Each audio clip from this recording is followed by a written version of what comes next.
Before we begin the story, let us know where you're watching from by leaving a comment below. If you enjoy this video, don't forget to like and subscribe. Have a wonderful day. Enjoy the story. A homeless woman saved a puppy without knowing it. Belonged to a millionaire, and he fell deeply in love. Sarah was selling candy at a traffic light when she heard the screech of tires. A loud thud followed by a desperate yelp. She turned quickly and saw a puppy lying on the street, shaking in pain. His little paws were twitching, and his eyes were wide with fear. Without thinking, she ran to him, dropped to her knees in the middle of the road, and picked him up like she was saving something more precious than her own life. "It's okay, I'm here, all right. I'm right here," she whispered, her voice shaky as tears blurred her vision. The puppy's small body trembled like it was made of paper. People stared. Some mumbled something about calling for help, but no one moved. No one did anything. Sarah didn't think twice. She held the puppy close to her chest and started running. At the vet clinic, the receptionist gave her a strange look. Her clothes were worn, her hair pulled back in a hurry, the smell of the streets on her. Sarah didn't care. She shouted, "He needs help, please." The vet quickly examined him. "His leg is dislocated. We'll need to stabilize it and give him pain medicine. It's serious, but he'll recover." The receptionist brought out a quote, $100, everything included. Sarah was quiet for a moment. Then she reached deep into her backpack and pulled out a crushed little box held together with tape. That was where she kept all the money she had saved for months by selling candy at traffic lights. "This is all I have," she said, placing the money on the counter with trembling hands. "I'll pay." The receptionist counted it, surprised. "It's exactly the right amount. Do you need a receipt?" Sarah gave a tired smile. "If I needed a receipt, I'd have a home." She sat down on a plastic chair and waited. Her stomach hurt from hunger, but she didn't care. At that moment, she knew she had done the right thing. Later, the vet came back holding the puppy. His leg was wrapped, and he wore a protective collar around his neck. "He's going to be fine. He just needs rest and care for a few days." "Does he have a name?" she asked, gently petting his nose. There was a tag on his collar, Max, and it had an address, 515 Park Hill Avenue. Sarah's chest tightened when she heard that street name. It was far away and expensive. She couldn't imagine anyone actually living in a place like that. Even so, she picked up the puppy and started walking. 515 Park Hill Avenue looked like a palace disguised as a house, tall gates, perfect gardens, cameras everywhere. Sarah felt invisible standing there with her worn-out sneakers and torn backpack. She pressed the intercom. "Yes. Hi, I found a dog. His name is Max. He was hit by a car. I took care of him." This address was on his tag. The gate opened. Sarah walked in, her heart pounding. A staff member led her down a hallway so bright and white she could barely look at the floor. When the office door opened, she saw him, tall, serious-looking, wearing a perfectly tailored dark suit. But his eyes looked tired. And when he saw Max in her arms, they filled with a mix of relief and emotion. "Max," he stepped forward, his voice choked. "Oh my God, I've been looking for him for days. I thought he was gone." He carefully took the dog. Max whimpered, but wagged his tail hard when he recognized his owner. James looked at Sarah with a mix of gratitude and disbelief. "Where did you find him?" She told him everything. The street, the accident, the rush to the clinic, the money she spent. "You paid for all of it?" he asked, confused. "I used my savings. Everything I made selling candy on the street." He frowned. "But why? Why would you do that?" "Because no one else did anything, and he was scared. I've been scared too, so I knew how he felt." James was silent. Then he stepped away and grabbed an envelope. He held it out to her. "This is for what you spent, and more." Sarah didn't even look at it. "I don't want money. I just wanted to make sure he was okay." "Then where do you live?" She hesitated, then answered with honest simplicity, "In an alley near 8th Avenue. It's safer than it sounds." James looked at her like she was a mystery. A girl who saved his dog, spent everything she had, refused money, and lived on the street. Something inside him shifted. "I have a small room in the back of the house. No one uses it. It's simple, but it has a bed, a bathroom, and a lock on the door." He took a breath. "You can stay, at least until Max recovers." Sarah's eyes widened. "You want me to stay here, just while he's healing?" "I trust you, and so does he." She looked at Max, already sleeping peacefully in James's arms. then at the envelope on the table. Her stomach growled, but she tried to hide it. "It's a lot. I don't know. You don't have to decide right now. Just think about it with care. I just want to give back what you did." Sarah pressed her lips together, moved. No one had ever offered her anything like this before. A room, respect, gratitude. She lowered her eyes, struggling with her pride. "If I stay, it'll only be for Max."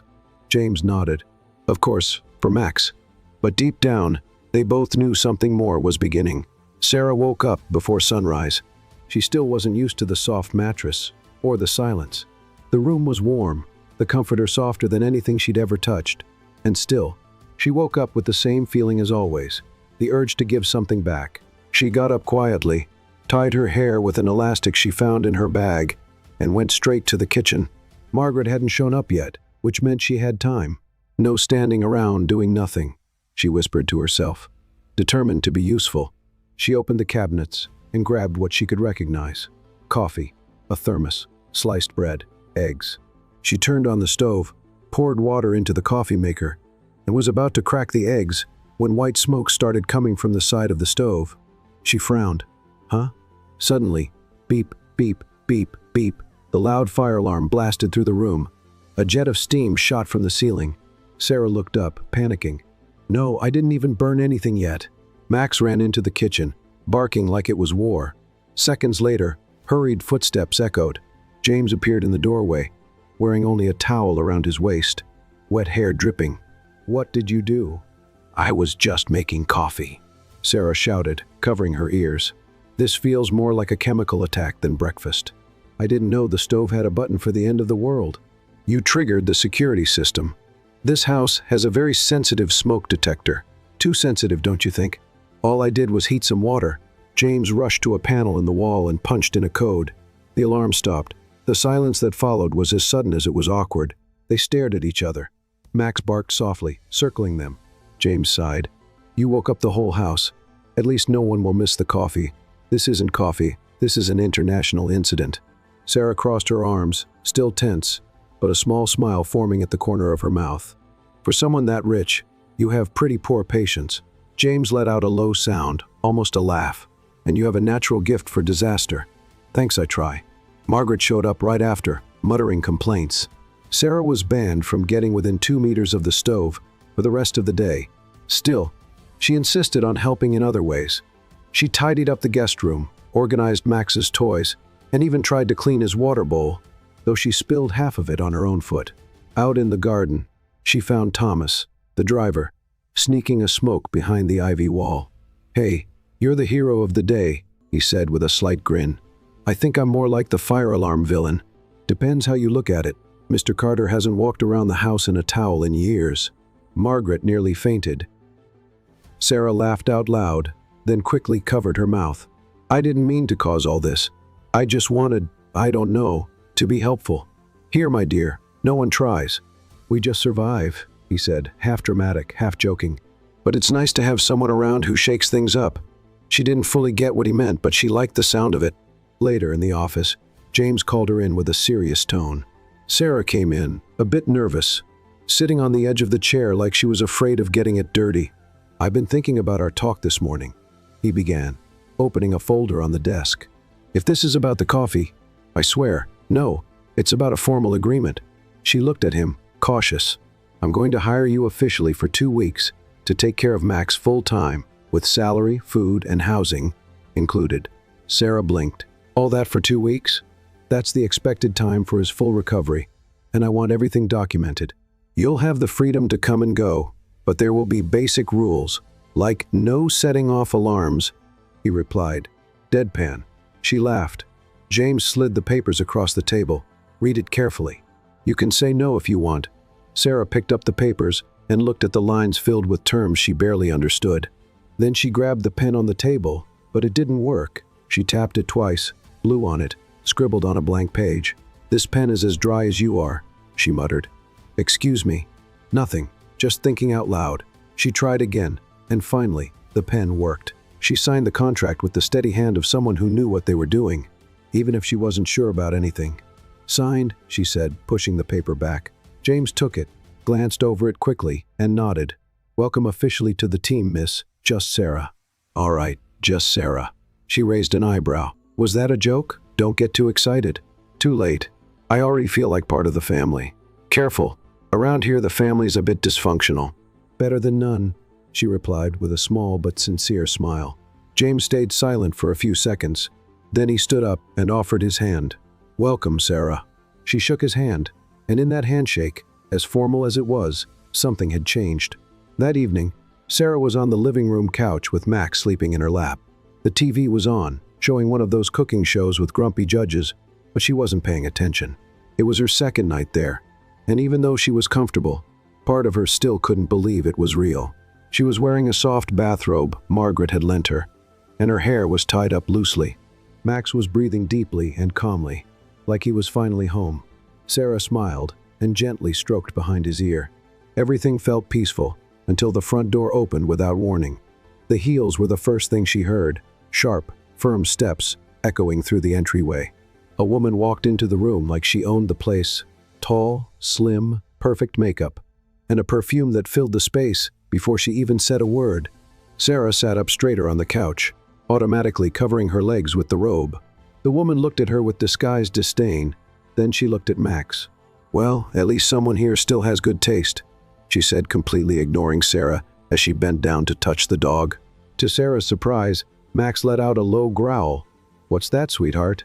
The woman stood up, as if the dog had insulted her. You forgot me that easily? That's when James appeared. Vanessa, good evening, she replied, forcing a smile. You weren't picking up, so I thought I'd stop by. Figured we could talk, but I see you're busy. James glanced at Sarah, then back at Vanessa. This is a house, not a runway. You can't just barge in. Barge in? Please, I still know the door code, and your assistant never blocked me from the calendar. You know me, James. I never cared much for small rules. She crossed her arms, and only then did she look back at Sarah from head to toe. What an interesting figure. You've always had a thing for charity, haven't you? Always picking up lost causes. Sarah didn't know what to say. The comment hit like a slap, but James didn't hesitate. Watch what you say. Am I wrong? You are, completely. Vanessa laughed, flipping her hair to the side. No need to pretend. It's obvious this is temporary, just like all the others. But if this is your way of getting back at me, congratulations, you did it. This isn't about getting back at you. You don't belong here anymore, Vanessa. Sarah carefully stood up, picking Max up in her arms. She wanted to leave the room, disappear, vanish. But before she could, Vanessa took another step. You really going to trade me for this? She gestured towards Sarah. Some random girl wearing your robe? Sarah swallowed hard. James, without looking away, replied, She means more than any of your appearances in recent years. Silence. Vanessa stood there for a few seconds, like she was looking for something to say. Then she forced a smile. This isn't over. She turned and left, the sound of her heels fading down the hallway. Later, the house was quiet. Sarah sat on the edge of the bed, still in the robe, holding Max, who was fast asleep and unaware of anything. Vanessa's words echoed in her head. Lost cause. This is temporary. Some random girl. She knew the woman was just trying to hurt her, but it was hard not to let it sink in. She got up and headed to the door, planning to go to the kitchen for a glass of water. Walking through the hallway, she stopped when she heard a voice coming from the office. The door was slightly open. You always do this, Vanessa. Always. It was James. He was on the phone. No, this isn't jealousy. You had your chance, and you threw it away over a stupid betrayal. Sarah froze. I really tried to move on, I did, but you didn't let me. You'd show up at my house, my events, in my life, like I was something you owned. Silence on the other end of the line. Then James continued, You know why this still gets to me? Because you lied to me, and I blamed myself for a long time, thinking it was my fault. Maybe I still do. Sarah took a step back, but the floor creaked under her feet. The door suddenly opened. James saw her standing in the hallway, eyes wide. Were you listening? She didn't know what to say. His expression changed. Were you spying on me? Sarah tried to explain, but he was already walking toward her. You had no right. That was a private conversation. The door was open. I didn't. Her voice broke. Great. One more person digging through my life. Sarah felt her face burn. She pressed her lips together, held Max tighter, and turned around. Maybe it was a mistake to stay here. Maybe it was, he said sharply. Sarah went back to the room, her heart pounding. It had been a sudden impulse, but she knew that even if she tried to stay distant, she was already involved. And now, maybe she had gone too far.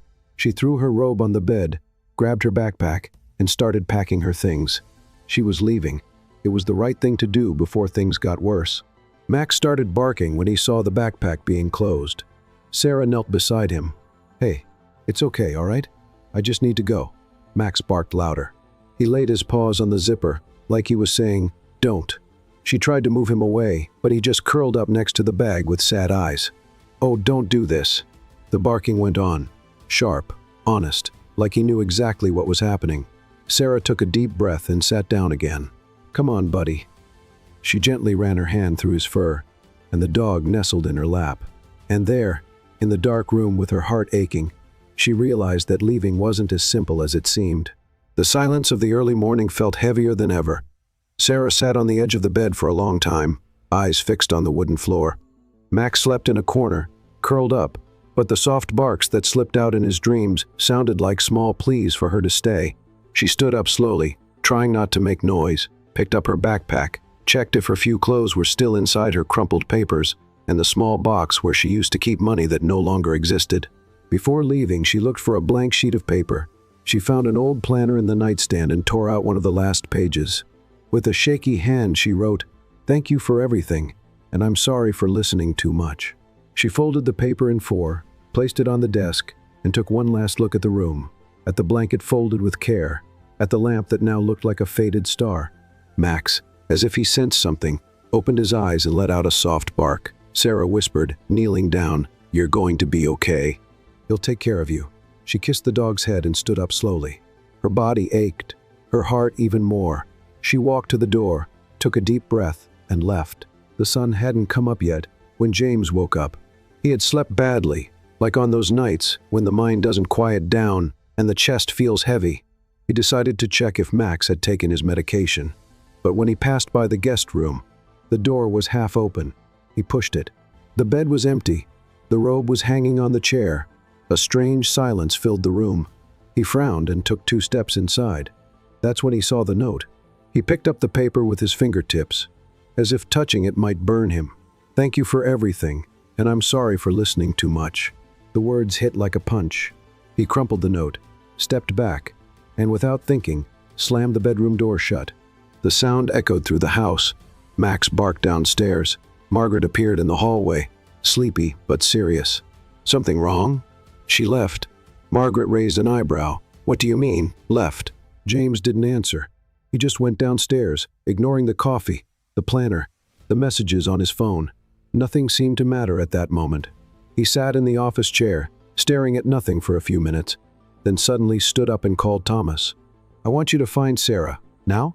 Any specific place to start?" the driver asked, already starting the car. James ran a hand through his hair, frustrated. "She said she used to sleep near 8th Avenue, near a laundromat. See if you can find anything." On my way. The city was just waking up when Sarah curled up by the cold wall of the laundromat. She had returned to the same place where she had spent so many nights. The dirty sidewalk, the old blanket a kind lady gave her weeks ago, the distant sound of cars. It was all familiar, but this time it was different. This time it hurt. She coughed. Her whole body felt heavier, and a chill ran down her back. It must have been just the cold, or maybe not. She knew something wasn't right. She hugged her backpack to her chest and tried to close her eyes. Hours later, Thomas parked nearby and quickly got out of the car. He looked around, crossed the street, and then saw her. Sarah was there, lying against the wall, trembling, her face pale.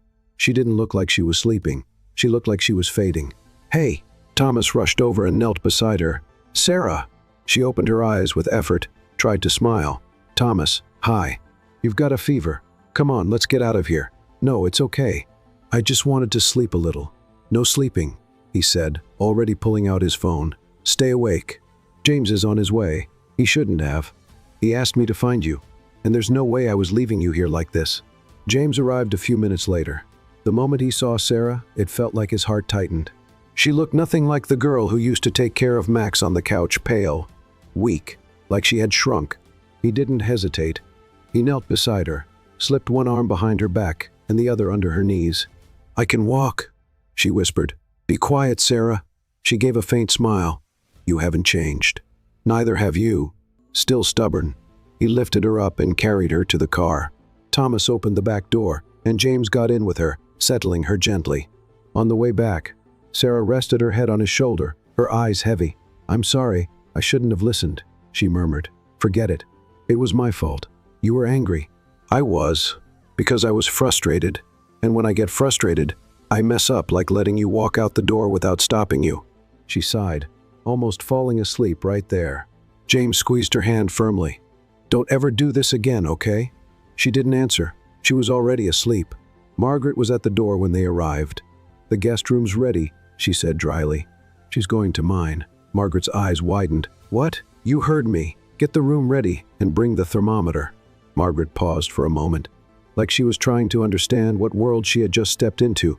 Then she nodded and went inside.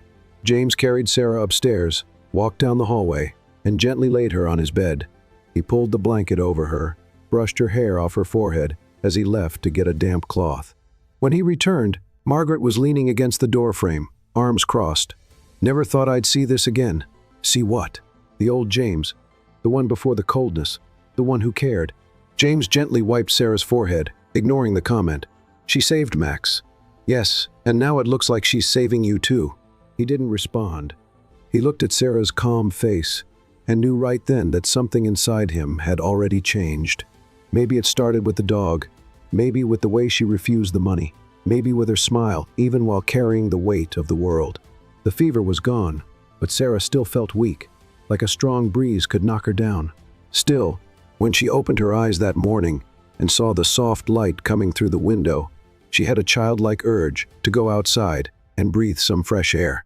She sat up slowly, still in bed, and looked around. She was in James's room, clean sheets, a light scent of tea on the nightstand, and a folded blanket at the foot of the bed made it all feel even more surreal. It wasn't the kind of place she pictured herself, and yet she was there. Max, as if sensing she was awake, gently jumped onto the bed and rested his head on her lap with a calm look in his eyes. She stroked behind his ear and whispered, I know. I don't understand what's going on either. A little while later, Margaret walked in with a plate of fruit and a distant tone in her voice. Good morning. You look human again. Sarah gave a small smile. Not sure if that's a compliment. That's the closest you'll get from me, Margaret replied, walking out. James came in right after, looking tired, like he hadn't slept much, if at all. You look better. Still a bit weak, but alive. That's enough, he said, walking over to the bed. If you feel like stepping out for some fresh air, I can ask Thomas to go with you. Sarah shook her head. I need to walk by myself, just for a little bit. Can I? He hesitated for 2 seconds before answering. Take Max with you and your phone.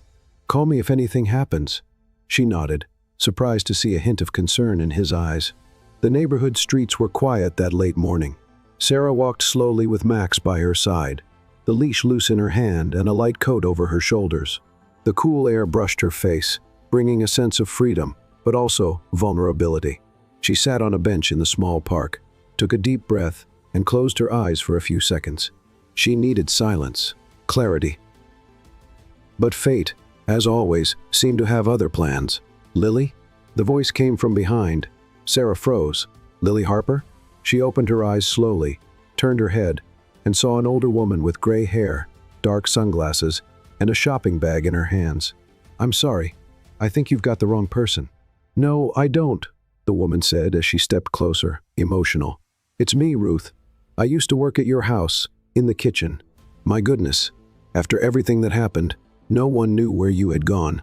Sarah stood up right away. I'm not that person anymore. You don't understand. I saw everything, Lily. I know it wasn't you. I know it was him. Sarah felt like the ground disappeared under her feet for a moment. Please, she whispered.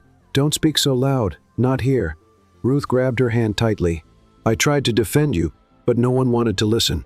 Your father had too much power. He silenced everyone. Sarah pulled her hand back, clearly shaken. I don't want to go through that again, but you have to. You can't keep running for the rest of your life. You were innocent, Lily. I am, she replied, her voice low and steady. But that didn't matter. She tugged Max's leash and walked away quickly. Lily, wait. "My name is Sarah now," she said, turning back briefly, "and I want to forget that old name." Then she kept walking. James was in the garden when she got home. He saw her red face, the fast steps. She let Max off the leash, who went straight to his usual spot, and went inside without saying a word. James followed her, sensing something was wrong. "Sarah, I just need some time. Did something happen?" She was already going up the stairs, not answering. Later, he went upstairs to talk. He found her sitting on the floor of the bedroom, facing away from the door, hugging her knees. "Do you want to tell me what happened? I ran into someone, a woman who recognized me." Her voice was soft and shaky. "She called me by another name, a name I've tried to erase from my life." "What name?" "Lily. Lily Harper." James walked into the room and closed the door gently. "Do you want me to listen?" She nodded. 2 years ago, I was the adopted daughter of a well-known politician, Richard Harper, respected, admired by the media. On the outside, he looked perfect. On the inside, he was controlling. She looked up, her eyes now filled with held-back tears. "He used my name in fake documents. He took money from a charity project we ran together. When it all came out, he blamed me. And since it was him against a 23-year-old girl with no proof, no support, no one believed me, not even my mother. She stood by him, thought I was trying to ruin the family's reputation, said I was ungrateful, that I was being manipulated by jealousy." She wiped her face, nervous. "I tried to explain, I swear, but everyone had already made up their minds. The media, my friends, I became the opportunistic daughter. I ran away with what I had, changed my name. I started selling sweets at traffic lights to survive." James listened in silence, sitting in front of her. He didn't say a word, just listened. "I never told this to anyone. I just wanted to disappear. Erase everything. Why are you telling me now? Because for the first time since all that happened, I feel like I can trust someone. But I was also afraid you'd see me the way they did." James took a deep breath. "I don't know who Lily was, but I know Sarah, and Sarah is incredibly brave." She let out a soft laugh, tears now falling. "Don't say that. I don't feel that way. You saved a hit dog, turned down money, faced my ex-fiancé, faced me, slept on the streets, and you're still kind. If that's not strength, I don't know what is." Sarah lowered her head. "I just wanted to live in peace, that's all. And now?" She looked at him, unsure. "Now, I don't know. I don't want to run anymore, but I don't know if I can face it all again." James moved closer, sat beside her, and held her hand firmly. "I don't know what's coming next, but if you want, you don't have to face it alone anymore." Sarah bit her lip, trying to hold back the tears, but couldn't. She leaned on his shoulder and cried quietly. James said nothing, but the way he held her firm, careful, and unhurried said everything. Later on, Margaret passed through the hallway and saw the door slightly open. She peeked in quietly. Sarah was sleeping, curled up on James's bedroom couch, and he sat in the armchair, reading a book but keeping his eyes on her. Margaret smiled to herself. "Never thought I'd see this again," she whispered before walking on down the hallway. In the days that followed, James noticed that his once carefully planned routine had taken on a different rhythm, lighter, more unpredictable, and all because of her, Sarah. She had no idea how much she threw him off balance, and that was exactly what made her so intriguing. He watched her quietly when she thought no one was looking, when she laughed alone at animal videos on the couch, when she sat on the floor to brush Max like he was a baby, or when she softly sang songs she didn't even remember the words to. Her simplicity disarmed him. No games, no masks, just Sarah. And he was beginning to wonder how someone so real had gone unnoticed for so long. On Friday morning, she walked into the kitchen, in a sweatshirt, with her hair tied up, rubbing her eyes like a sleepy child. Someone messed with the coffee. "Smells like a trap," she said, pointing at the thermos on the counter. James, who was reading and drinking coffee, looked up from the paper. "I made it myself. No smoke, no alarm. So it's safe?" "Relatively." She smiled and poured herself a cup. Margaret, who was sorting the silverware, shook her head with a dramatic sigh. "Is this place a boarding house now?" Sarah laughed. "If it is, just so you know, I'm not doing the dishes." James just watched in silence, a cup in his hand and something stronger growing in his chest each day. That afternoon, Sarah decided to walk Max around the garden. The day was beautiful, and she needed a break. She felt strangely at peace there, like that place belonged to her too now. That's when she heard a strange sound coming from the front gate cameras. lots of them, and voices. "There she is! She's right there!" someone yelled. Sarah instinctively stepped back, holding Max in her arms. A few seconds later, Margaret came running from the side hallway, pale. "Sarah, quick, get inside. The press found out. Someone leaked that you're here, probably Vanessa." Sarah froze. "She did that? She's toxic and vindictive." Before they could react, the doorbell rang, and behind the glass, a familiar figure, Vanessa, and next to her, a man with a microphone and a smile that was way too wide to be genuine. "Is James home?" she shouted. "I brought someone very curious to meet your new friend." Sarah's face burned. James appeared seconds later, walking firmly, expression calm. "What's going on?" "Just a quick interview, nothing invasive. The whole country wants to know who's captured the heart of New York's most private man." "I didn't give anyone permission to come in," James said firmly. "Oh, relax, James," Vanessa said with a poisonous smile. "It's just a light chat, unless you have something to hide." The reporter stepped forward. "Mr. Carter, is her name really Sarah? Is it true she's living here with you? Is this a new relationship?" Sarah's knees went weak. It was too much. James suddenly paused. He looked at the reporter, then at Sarah, and said without hesitation, "Yes, we're together. She's my girlfriend." Silence. Sarah couldn't breathe. "What did you say?" She whispered in disbelief. "We're together," he repeated, looking straight at the cameras. The flashes went off. Vanessa crossed her arms, eyes wide with quiet rage. The reporter continued, "So it's official? Can we publish that?" "Go ahead," James replied and shut the door in their faces. Sarah stood frozen in the hallway, like she'd been hit. James turned to her. "I had to protect you. Protect me?" she yelled. "You threw me into a circus. I couldn't let them invade your privacy. I did what I thought was best." "Without asking me? There wasn't time. I'm your employee, James. You put me in a role I never asked for. What did you want? For them to make up lies? Dig up your past?" Sarah went silent. "You had no right. I just wanted to keep you from getting hurt." "Hurt? Now everyone thinks I'm your mistress. Your kept woman. You're who even knows." She rubbed her face, nervous. "I should have left when I had the chance, but you didn't." She stared at him, breathing hard. "And now I regret it." He took a step toward her. "I only did this because I care. You don't even really know me." "I know more than anyone else, and honestly, I don't care what they think." "Well, I do," she shouted. Silence. They stared at each other for a few seconds. Sarah was shaking with anger, with nerves, with something she couldn't name. James stepped closer. "Are you scared, or are you running again?" "I don't run." "Then why not face this?" Because, she didn't finish. He held her face gently and, on impulse, kissed her. It was a quick, intense, desperate kiss, no permission, no plan, and yet they both gave in for a moment. The world stood still. The voices disappeared, breathing stopped, and all that was left was the touch, the warmth, the inner chaos that could no longer be ignored. But then, they pulled away. Sarah took a deep breath, her heart racing. James, too. Silence. She didn't say a word, just turned away without looking at him and went upstairs. In the hallway, her face still warm, she leaned against the wall, closed her eyes, and whispered, "Why? Why did that have to feel so good?" She smiled to herself and walked to the bedroom with the lightest steps she'd taken since she arrived. Sarah opened her eyes slowly. She was still lying down, but the world already felt like it was moving. The last few days had been a whirlwind of emotions, and the kiss with James, that kiss kept coming back to her, as if it had just happened. She didn't know how to react. The touch, the intensity, the way he pulled her in it was impulsive, intense, way too real. But it had also been a mistake, a delightful mistake, and a dangerous one. She went downstairs, hoping to see him, but breakfast was ready, and James was nowhere in sight. "He left early today," Margaret said when she noticed her in the kitchen. "He did say he had to take care of urgent matters."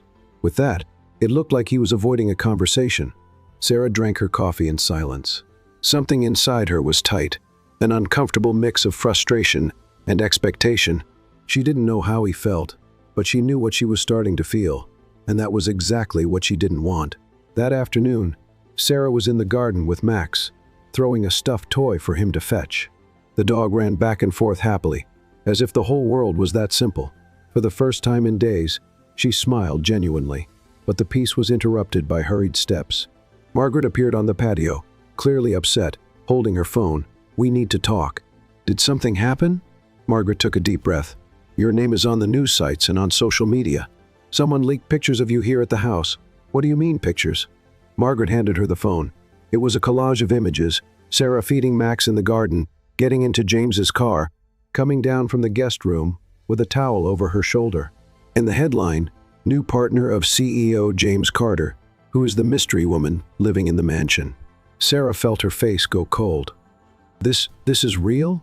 "It is. And it won't stop here. The press is going crazy, and there's more." Margaret hesitated. Vanessa came by. She brought a journalist. "They're waiting at the door." Sarah stayed quiet for a moment. "Do they know who I am?" "Not yet, but they want to find out." Sarah looked at Max, then at the phone.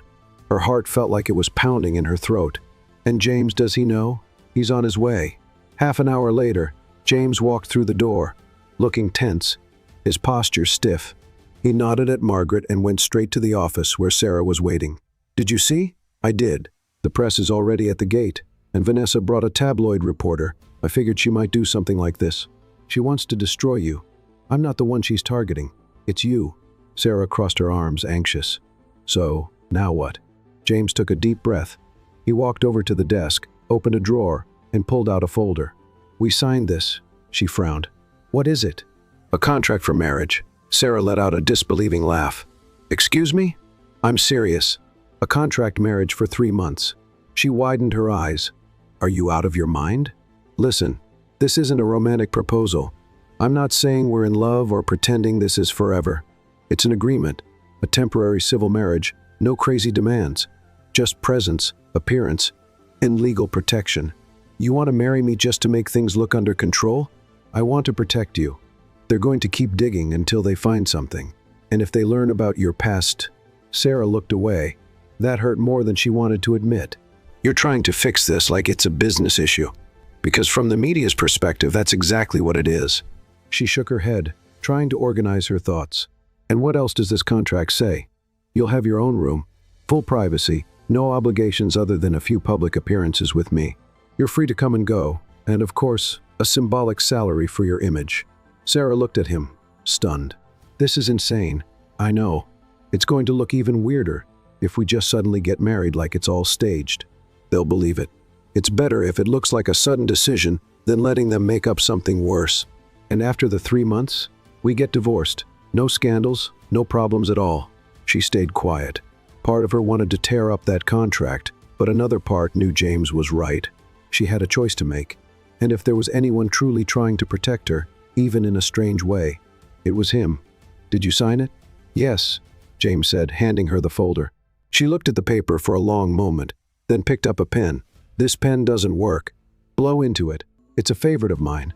She blew, scribbled a little in the corner, and signed with a steady hand. "There." James reached out his hand. "Welcome to the most unlikely wedding of the year." She shook it, smiling softly. "I just hope it doesn't become the most talked about one." The next morning, the headline was everywhere. "Surprise wedding, James Carter confirms marriage to unknown heroine. She saved my dog and my heart." Sarah almost dropped her phone when she saw it. "My heart?" She stormed into the office. "James, did you give an interview?" "I made a quick statement." "You said I saved your heart. Poetic license. This is a contract, not a poem." James raised an eyebrow. "Would you rather I said it was just about the dog?" "I'd rather you stop surprising me." "That would be impossible." Sarah crossed her arms, trying hard not to smile. Margaret showed up at the door with a tray. "I just saw the news." "So, are you two going on a honeymoon?" "Only if it involves ice cream and a remote control," Sarah said dryly. "Very romantic," Margaret murmured. In the days that followed, things started to shift between them. The contract brought rules, but also a surprising sense of freedom. They laughed more than they should have, argued over who would heat up the food, competed to see who made better popcorn, and at events like James's foundation benefit dinner, the looks they exchanged predicted felt too real to be fake. "We're getting good at acting," she said once. "Or maybe we're just being ourselves." Sarah didn't answer, but she smiled. One rainy night, Sarah walked into the living room wrapped in a blanket. "Tonight is for a bad movie and pizza, I've decided. And what if I have something more important to do?" Then you'll miss the best part of life. You've convinced me." During the movie, she rested her head on his shoulder without thinking, and he didn't move. They stayed like that until the credits rolled, and even after. That night, she fell asleep on the couch without meaning to. James gently covered her with the blanket, watching her peaceful face like it was the only thing he wanted to remember. The next morning, Sarah woke to the sound of rain. James was on the porch, standing with 2 mugs of coffee.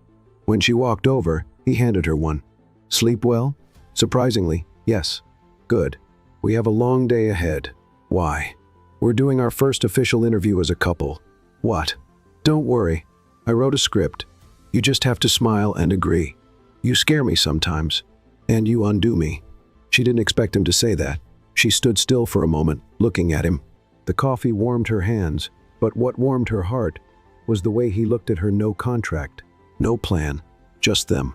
Sarah stepped closer. "What if I start forgetting this is all pretend?" James looked at her for a long time, then said, "Maybe it's working better than I thought." She looked away, smiling softly. "That wasn't in the contract. I can write an amendment." Sarah took a sip of coffee. And what would it say? That maybe 3 months isn't enough to figure this all out. She stayed quiet for a moment, then gently touched his hand. The official interview took place on a cloudy afternoon in the mansion's garden, a carefully arranged setting with just a few pre-approved questions. A journalist who smiled a little too much to be real, and a camera trying to capture the authenticity of the couple of the moment. Sarah was nervous. James, as usual, seemed in control, but she knew better. She had learned to spot when he pressed his fingers into his leg, when he swallowed hard before answering, and when he blinked more than usual. The image was calm, but the man behind it was something else. "So, how did you two meet?" the journalist asked in a friendly, almost fatherly tone. Sarah and James looked at each other. She answered first. "I saved his dog, and I think, in a way, he saved me too." James looked at her a second longer than he needed to, then added, "Life has a funny way of working. Sometimes it brings 2 opposites together, to show that no one has to be whole to deserve company." His answer felt more honest than anyone expected. Even the journalist stayed silent for a few moments. After the interview, Sarah went straight to her room. She wanted to get away from the cameras, the makeup, the rehearsed words she used to hide what she was really feeling. She no longer knew what was real and what was just acting. She only knew one thing. Being around James was becoming dangerous and addictive. An hour later, he knocked on the door. "May I?" "You're already in," she replied, lying on her back, still wearing the dress from the interview. James sat in the armchair. "You were amazing downstairs. I was a fraud." "No, you weren't. It was all just acting, James. What you said was real." Sarah looked him in the eyes. "And what about what you said?" Silence. "I didn't lie," he finally said, "but I didn't say everything either." "Then say it now." James took a deep breath. He looked down, then slowly lifted his eyes. "You know my name. You know I'm the CEO of a billion-dollar company. You know I live here. But you don't know why I'm like this: cold, controlled, reserved, lonely." "I noticed," she said with a slight smile. "When I was 12, my mother died cancer. Fast, aggressive, devastating. My father never handled it well. He was a businessman, focused, strict.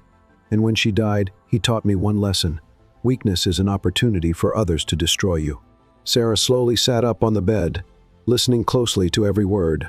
"I was trained never to show emotion, to be the best, the fastest, the strongest. There was no room for pain, for doubt, for failure. And that took me far in business.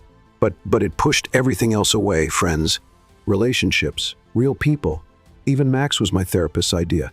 An empathy exercise, she called it." Sarah smiled gently. "Did it work?" "It worked until he ran off and got hit by a car," he said with an ironic smile. "And then you showed up." She lowered her eyes. "James, the truth is, you throw me off balance. I don't know what to do with what I feel for you. I don't know how to make sense of it. That's why I get quiet sometimes, or act like a fool." She walked over to him and sat on the arm of the chair. "I'm scared too." He looked at her, surprised. "Do you?" "Scared to believe, to get attached, to think this might be real." James leaned his forehead against hers. "What if it is?" Sarah closed her eyes. "Then we'll have to learn to live without a script." The next day, Sarah found a box at her door. Inside was a photo album, but it wasn't hers or James's. It was his mother's old photos, some faded, others more recent. James as a child, smiling next to a woman with kind eyes. A picnic, a vacation, a birthday with a homemade cake. She turned each page carefully, and at the end, there was a note. I've never shown this to anyone, but now I want you to know the person who taught me how to love before I learned how to hide. She held the note to her chest for a while, then she ran down the stairs. She found James in the library, alone, typing something on the computer. "Thank you," she said. He looked up. "For what?" "For trusting me, for opening up. I'm still learning. And you're doing well," he smiled. The days that followed felt lighter. Something had changed between them. They no longer talked about the contract. They started acting like it was all real, not because they had to, but because they wanted to. They cooked together, talked about TV shows, laughed at Max's antics, who now slept right in the middle of their bed like it was nothing. Margaret watched everything quietly from a distance until one afternoon, while Sarah was arranging flowers in the living room. Margaret walked over with a thoughtful look. "Can I ask you something?" "Of course. What do you feel for him?" Sarah was surprised. "For James? Yes." She held a flower longer than she needed to, then she answered, "I think I got lost in him, but in a good way." Margaret nodded. "He's different now. Is that good? If it's because of you, it's wonderful." Later, Sarah and James were invited to a charity event organized by an NGO that helped underprivileged children, one of the few causes James truly supported. During the event, James gave a short speech, praising the NGO's work and thanking everyone for being there. At the end, he took Sarah's hand. "I'd also like to take this moment to thank the woman who's been my foundation these past few months, my wife, Sarah." The room filled with applause. Sarah blushed, but she didn't let go of his hand. "Is this still part of the contract?" she whispered. "No, this is part of the truth." On the way home in the car, Sarah rested her head on James's shoulder. "I'm scared of when the 3 months are over." "Me too. What if it doesn't work out?" "What if it does?" She smiled, her eyes slowly closing. "Then promise me one thing. Anything. You're not going to hide who you are anymore. Not from me. Not from yourself. I promise." "And you?" "What?" "You're going to let me be real too." James squeezed her hand gently. "You're the most real thing that's ever happened in my life." The next morning, Margaret walked into the living room with a tray and a suspicious look on her face. "You two spent a lot of time in the garden yesterday, huh?" she casually commented. "Good conversation," Sarah answered, trying to cover it up. Sure, Margaret said with a smile. "Just letting you know, Thomas is making bets with the gardener about when you two will fall in love for real." "What?" "Oh, and there's a pool too. I bet on next weekend." "Margaret," Sarah exclaimed, blushing. "Don't judge me, dear. It's been years since this house had a good romance story." "I'm just having some fun." Sarah shook her head but couldn't help but smile. Something told her that maybe even Margaret was rooting for them. That night, Sarah and James decided to take Max for a walk around the block. The dog had been restless all day, and they both wanted to clear their minds a little. The breeze was soft, and the sky was clear. They walked side by side in silence when Max suddenly pulled on the leash hard. "Max, calm down." Sarah yelled, but it was too late. The dog broke free and ran straight for a side alley. "He's going to hurt himself again," she screamed, starting to run after him. James ran alongside her without hesitation. "Come this way." "He's heading for the back." They ran together for a few meters, dodging posts, fences, and parked cars. Sarah tripped slightly, but James grabbed her arm before she fell. "Are you okay?" "I'm fine. Keep going." After a few minutes, they found Max standing by a trash can, panting but okay. Sarah dropped to her knees beside him, hugging the dog tightly. "You're trying to give me a heart attack, aren't you, you rascal?" James crouched down beside her. He just wanted a little adrenaline. Next time, he can go by himself. They both laughed, still catching their breath. That's when James reached out to help her up. Sarah took his hand, but as she stood up, he didn't let go. She looked at him, surprised. Their fingers intertwined, their breath still quick. The touch was firm but gentle, a simple gesture, and yet so full of meaning. The night after their walk with Max brought a sudden change in the weather. The sky, which had been clear before, was now covered with dark clouds. The wind was stronger, and the air carried the familiar scent of a folk about to break. Sarah woke up feeling uneasy. Everything in the house felt too quiet. Even Margaret didn't make her usual comments when bringing breakfast. Thomas, meanwhile, hurried through the halls, speaking softly on the phone. Something was different. James appeared only later in the morning, quieter than usual. "The storm's going to get worse in the afternoon," he said, watching the sky from the porch. "Weather or mood," she joked, trying to ease the tension in the air. He forced a smile, but didn't respond. Sarah approached slowly. "What happened?" "Vanessa." Sarah tensed immediately. "What's going on now?" She showed up at the company early this morning with a folder full of old documents. Pictures of you on the streets, old reports about your disappearance, and a rehearsed speech to convince investors that you're a fraud. Sarah felt her stomach turn. "She wants to ruin you through me." "I know." "And what are you going to do?" James took a deep breath. "Nothing. If I react, she wins. And if others want to believe her, let them. I'm not fighting for my image anymore, Sarah. I'm fighting for something else now." She looked at him, trying to understand. "You know who I am. You know what I've been through. And still," he repeated firmly, "I choose to stay by your side." Sarah felt tears welling up, but she held them back. "It wasn't the time." "Are you sure?" "The only certainty I have is that you're the most real thing that's happened in my life in the past few years." She didn't say anything, but in that moment, she knew that something inside her was changing. Something was healing. In the afternoon, the storm finally arrived. Lightning struck across the sky, and rain poured down heavily. The windows of the mansion vibrated with the sound of thunder. Sarah stayed in the library, curled up in a corner, reading one of James's old books. Max slept at her feet. James came in hours later, his shirt wet from being outside. "Are you crazy? Going out like that?" she asked, putting down the book. "I went to the gate. The press is still there, and now they brought drones." "Drones? Welcome to the world of digital chaos." She got up, grabbed a towel, and gently pulled him inside. She started drying his face as if it were the most natural thing in the world. "You don't have to do this," he murmured. "I know, but I want to." James watched her intently. Her touch was light, but each gesture said more than 1,000 words. "Why are you still here?" he asked suddenly. Sarah stopped. "Because I don't want to run away anymore.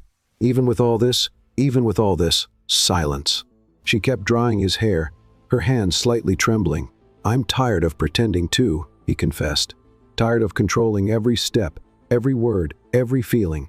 With you, I can just be myself, even when I don't know exactly who I am." Sarah smiled, her eyes filling with tears. "And with you, I can stop defending myself." James pulled up a chair and made her sit in front of him. He grabbed a blanket and covered her. They sat there in silence, watching the rain fall. "When my mom died," he said, his voice soft, "I promised myself I'd never let anyone get close enough to break me again. I kept that promise for a long time until now. Until you." Sarah bit her lower lip, moved. "I don't know what we are, James, or where this is going." "Me neither. But I know what I don't want to lose this." She reached out her hand, and he took it. The storm was still outside, but inside the library, there was a truce. A safe space where old wounds were slowly starting to heal. Hours later, Margaret appeared at the library door, holding an extra blanket and a look that said she already knew everything that was going on. "You two want to have dinner here, or keep pretending you're not a real couple?" Sarah and James laughed at the same time. "We'll have dinner here," Sarah said, snuggling in closer. "Okay, but if I hear a kiss in the middle of the room, I'm going to pretend I'm gone," Margaret replied, turning away. That night, James surprised Sarah with something simple, a letter. She found it on the bed, next to a rose. "I don't know how to write beautiful things, and maybe I never will, but today, watching you read to the sound of the rain, I realized that some people don't come into our lives to complete us. They come to remind us of who we are when we forget. You remind me, James." She held the letter against her chest, moved. Then she went downstairs, found James on the couch with Max on his lap, and just sat down next to him. "No questions today," she said. "No answers either, just presence." And they stayed like that. The next morning, the storm had passed. The sky cleared, and the air carried the scent of wet earth. Sarah opened the window and took a deep breath. James was already outside in the garden, watering the plants, shirtless, completely carefree. She smiled, crossed her arms, and leaned against the window. "Trying to provoke me? I'm watering. What about you?" "I'm admiring the view." He laughed nonstop. "The storm's over." "Yeah, outside and inside." She went down and joined him. She grabbed the hose and started helping, even though she didn't know anything about gardening. "Do you know what you're doing?" "No, but I'm trying." "That goes for both of us." They exchanged glances and laughed once again. Later, Thomas showed up with a cardboard box. "This came for you. No sender, but I think you'll want to see it." Inside the box was only a black envelope, and inside the envelope, a photo. Sarah recognized it immediately. It was a photo of her, still on the streets, sitting in an alley with Max before the accident. And on the back, a handwritten note, "Truths always find a way to surface." A chill ran down Sarah's spine. James took the envelope from her hands and read it. "Vanessa, what do we do?" He took a deep breath. "Nothing.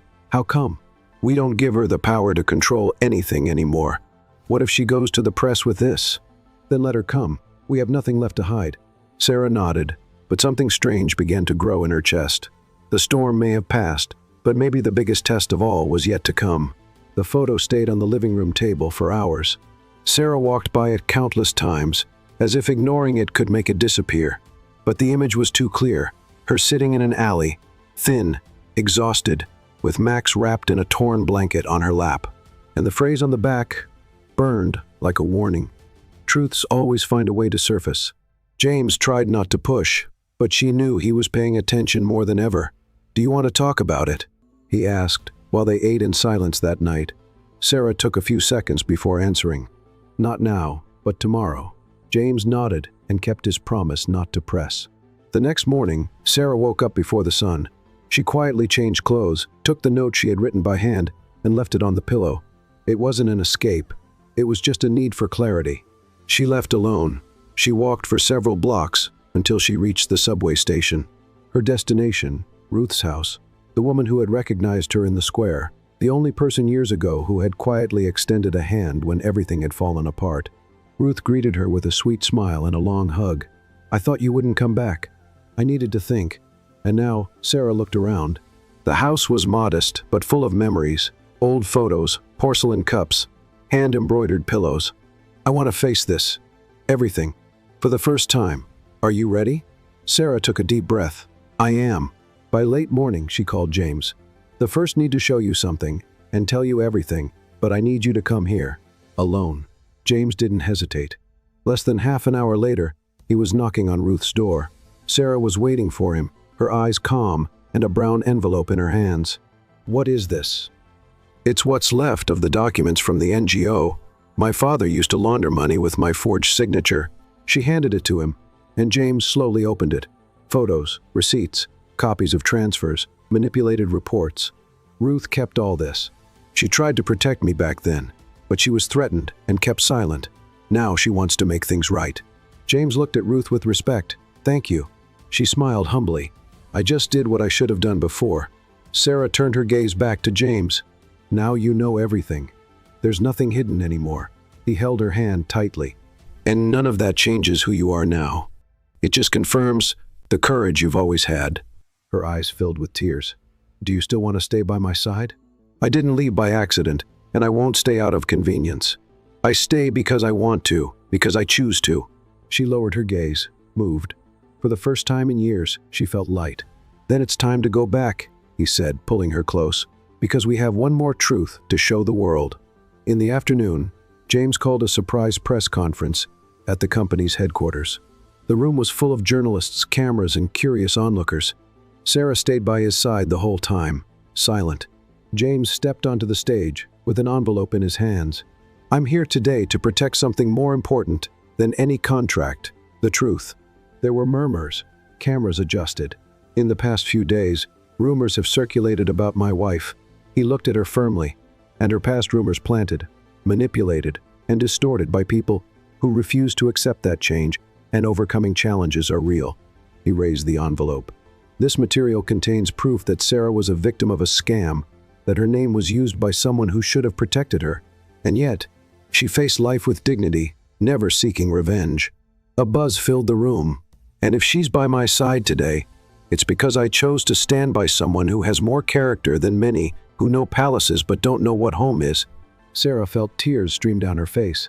The press applauded, but more than that, she saw something in the faces of the people there: respect. That night, back at the mansion, Margaret placed a cake on the table with a handwritten note. "Congratulations for defeating the past with the truth. Now just admit the rest, Margaret." Sarah laughed, wiping away her tears. "She's smart. Smarter than all of us put together." They sat at the table, side by side, not saying much. Sometimes silence was more valuable than words. Then James turned to her. "The contract ends in a few days, I know. And us?" Sarah took a deep breath. "I don't know what to say." "Then let me say it first." He held her hand. "I don't want this to end. I don't want you to leave. I don't want to pretend anymore that what we have is temporary." She looked at him. "So, what do you want?" "I want to try for real, no clauses, no deadlines, no letterhead." She smiled, tears in her eyes. "Me too." "Is that a yes?" "That's a come with me." James pulled her into a hug, and they stayed there for a long time, embraced, feeling that at last, what had been improvised had become a choice. Outside, Thomas and Margaret were watching from the kitchen window. "So," Thomas asked, sipping his coffee, "I bet they'd confess before the contract ended." "I won," Margaret said triumphantly. "And what did you bet?" "You'll wash the dishes for the whole week," Thomas grumbled. "I knew this romance was going to cause me trouble." Margaret laughed. "Totally worth every dirty dish." Later, in the bedroom, Sarah looked out the window as the moonlight softly entered. James approached from behind and hugged her. "Can I tell you something?" "Of course." "For the first time, I feel whole." She smiled, still looking at the stars. "I do too. And I don't want this to be the end of anything." "Me neither." James kissed the top of her head. "Then let's make the next chapter the beginning of everything." It was as if time had stopped since the press conference where James revealed the truth to the world. The days passed by quietly and peacefully, as if the universe had finally decided to give the couple a break who had lived for so long between mistrust and scars. Sarah woke up every day with a calmer heart, not because everything was solved, but because now she knew she didn't have to run away anymore. She didn't need to hide, and most importantly, she didn't need to pretend. James had also changed. It was visible. His steps were less hurried. His eyes, which used to be so cold and calculating, now lit up when they met hers in the morning. He had allowed himself to be someone other than the CEO, and that, to Sarah, was the greatest sign of love he could offer. The contract between them had expired 2 days ago, but neither of them mentioned it. Neither of them felt the need to bring it up, because when something stops being an agreement and becomes a choice, it no longer needs to be discussed. It just needs to be lived. That afternoon, Sarah received a note. It was on the pillow of the chair where she liked to read. "Today, at 7:00 p.m., meet me in the sunroom. Wear something that makes you feel like yourself. J." Sarah read it 3 times, her heart racing with each read. Margaret showed up minutes later with a dress in her hands, a soft blue, light, with a flowy fit that seemed to float on the body. "He asked me to leave this for you." "Did he pick it?"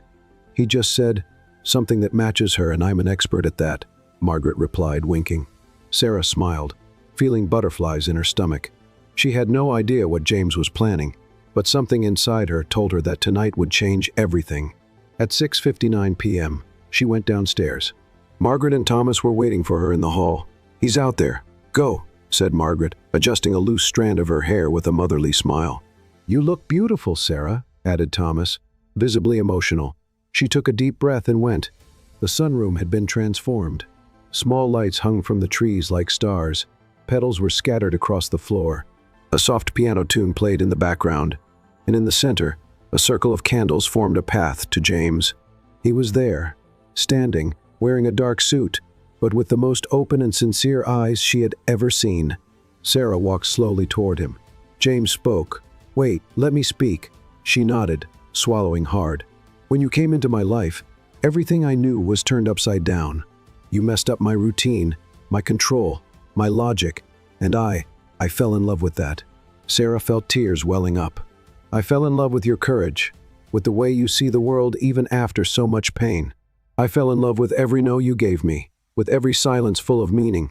I fell in love with the way you take care of Max, and most of all, with the way you taught me to take care of myself." He took a deep breath, pulled out a small box from his pocket, and knelt. "I don't want to live calculated days anymore, or relationships with expiration dates. I want the unpredictable. I want the silly arguments, the bad coffee, the awkward jokes. I want you, Sarah." She brought her hands to her mouth, already crying. Will you marry me? Sarah dropped to her knees in front of him and hugged him tightly. Of course I will. I've wanted to for a long time, even before I knew I wanted to. He laughed, emotional, and slid the ring on her finger, a simple ring with a small stone in the center, but with a sparkle that seemed to hold everything they had lived through. So, it's official? She said through tears. Now it's for real. It always has been, he replied before kissing her. The wedding happened 3 weeks later, simple, intimate, perfect. The ceremony took place in the mansion's garden at sunset, with lights hanging and white chairs. Margaret organized everything masterfully, and Thomas, emotional, was responsible for bringing the rings, with Max trotting beside him, wearing a tiny tuxedo. Sarah entered in a light dress, her hair loose and a smile so genuine that even the sky seemed to stop to watch her pass. James waited for her at the altar, his eyes full of emotion, wearing the same suit from the night of the proposal because, according to him, that suit had brought him luck. The vows were spontaneous, sincere. "You saved me," said Sarah, "not from the street, not from the past, but for myself. You reminded me that I could still be loved. And you healed me," James replied. "You showed me there's life beyond control, and that love is losing the fear of falling." They got married to applause, tears, and smiles, and the kiss at the altar was everything a fairy tale ending should be: long, emotional, and full of unspoken promises. At the party, Margaret gave a speech that brought both laughs and tears. "I never imagined I'd see this man in love, but if there's anyone who could melt his ice, it's this woman with a hurricane soul," Thomas added. "And if I had known that a run-over dog would bring all this, I would have bought another just to do it again." Everyone laughed, even Max barked at just the right moment. Later, away from prying eyes, Sarah and James sat on the garden swing, still in their wedding clothes, barefoot, their hands intertwined. "And now?" she asked, eyes closed. "Now we live together, always. Even when I'm mad, especially when you're mad, and when the world tries to bring us down, we hold on tight, like now." Sarah rested her head on his shoulder, feeling the night breeze brush against her skin. "I like the sound of that. I like you a lot more."